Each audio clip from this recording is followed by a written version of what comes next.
O'Gorman was fastest last time by as well, so he's right there on the back bumper on that Civic Si now. Boy, yeah, it's a numbers game is not working in Tom O'Gorman's advantage here at all at this stage, as like you said, he's just come across a number of cars from the same team, and they've all done a nice job of leaving the room, but it's not like that any of them have really got out of the way, handling or everything. You know, they don't have to make it. They don't have to make it particularly easy. And Powell now right there, Jeff, and O'Gorman realizing this battle is on, and Powell, he loves working this outside line. Let's see if he can make it stick. Look He at does. that. And if he holds it here, he'll have the inside for the left-hander. He does. He sticks it right back there on the exit. Tom O'Gorman give him just enough room. Eric drops off, but it's going to be Eric Powell's position here. Maybe not. O'Gorman sticks it to the outside. What a great move from Tomo. Yep. Now he's got to make it work. Powell's going to try the over-under, and that was absolutely excellent by O'Gorman as he put that Honda at the exit of that turn right where Powell wanted to go. That was great racecraft. Yeah, you're allowed to do that. You can pick your line. Now, if O'Gorman would have went back to the left, that would have been blocking, but he didn't. He held it right there on the inside. Perfectly legal. Great racing.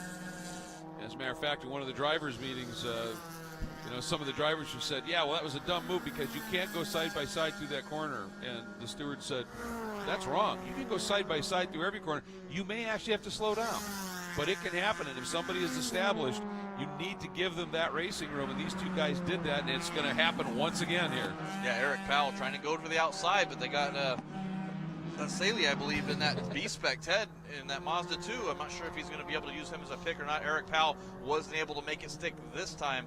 Slots back in, lived to fight another day. 8.5 minutes to go in this race. Look at O'Gorman, just breathed it a little bit so he wouldn't catch Ted right at the apex.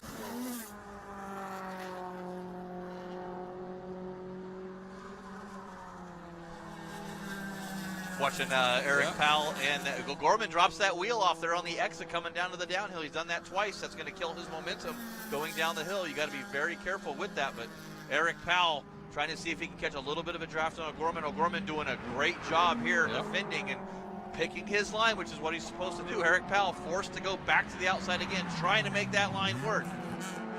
Little too deep there. You saw him get loose and fight that wheel. You can see it just turning, and he wasn't able to get alongside of him at all. That's how much he got loose entering turn number 1. So we're talking 7 minutes, 45 seconds left to go in this race. That's probably 8 laps. That's a long time for O'Gorman to survive this level of attack. You want to know how close Tom O'Gorman and Eric Powell are? How about this? Tom O'Gorman, a 1 minute flat 7.73. Eric Powell, a 1 minute flat 7.72. 1/1000th of a second quicker was Eric Powell that last lap. That's I can't even say it fast enough. And I love that. Just hear that rev jump by those cars as they came up over the crest of the hill at the end of the climbing turn, and just get a little bit light. And now there's no traffic or anything. We'll see if O'Gorman, who said the car is good through this part of the track, if he was able, without any traffic in front of him in that run, to be able to gap Powell just a little bit. Looks like he did, Jeff. Yeah, he just did. enough. Just enough there. He's got that little bit of a drive.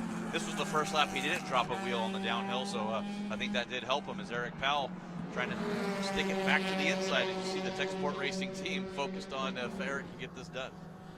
Up front, Goulart now still just maintaining that margin to absolute perfection, driving the gap, as they say, 5.5 seconds. That's where he's put it.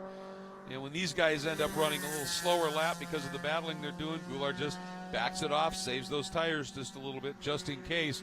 Behind O'Gorman and Powell, Fosnot now is back by some 12 seconds. So these guys absolutely unfettered from any efforts or pressure from behind. They can just focus on this battle for position, and it is superb. Yeah, and they're actually being nose to tail like this. They're lapping about 3-4 tenths quicker than Goulart. Obviously, in the closing stages here, there's not going to be enough time to run him down in case there's a problem.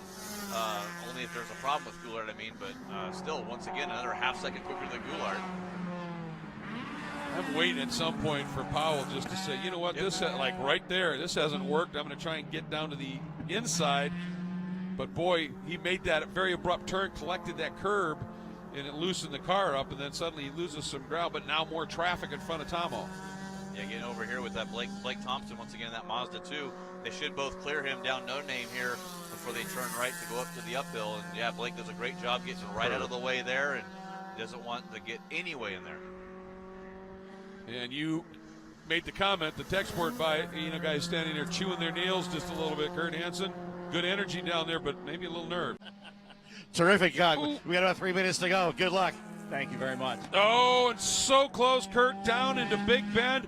Powell again trying to work the outside. There may have even been the slightest touch, and now Powell trying the over-under and trying to establish to the right and give him the inside run onto No Name.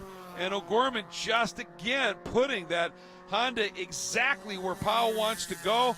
Boy, this is absolute cat and mouse driving by these two guys at its best, Jeff.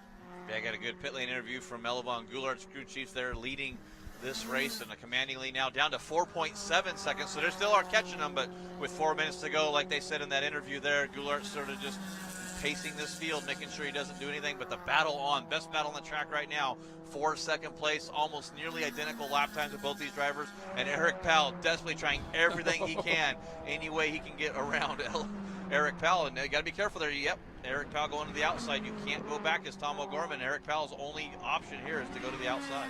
Yep, and boy, for O'Gorman, he got 4 minutes left, and they're going to be the longest 4 minutes of his life at this stage.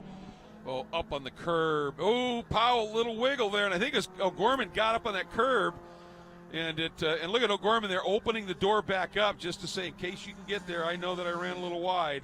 And now Powell knifes to the wrong inside. With O'Gorman, there's a flat tire. I think he's got a left front down. Yep, exactly.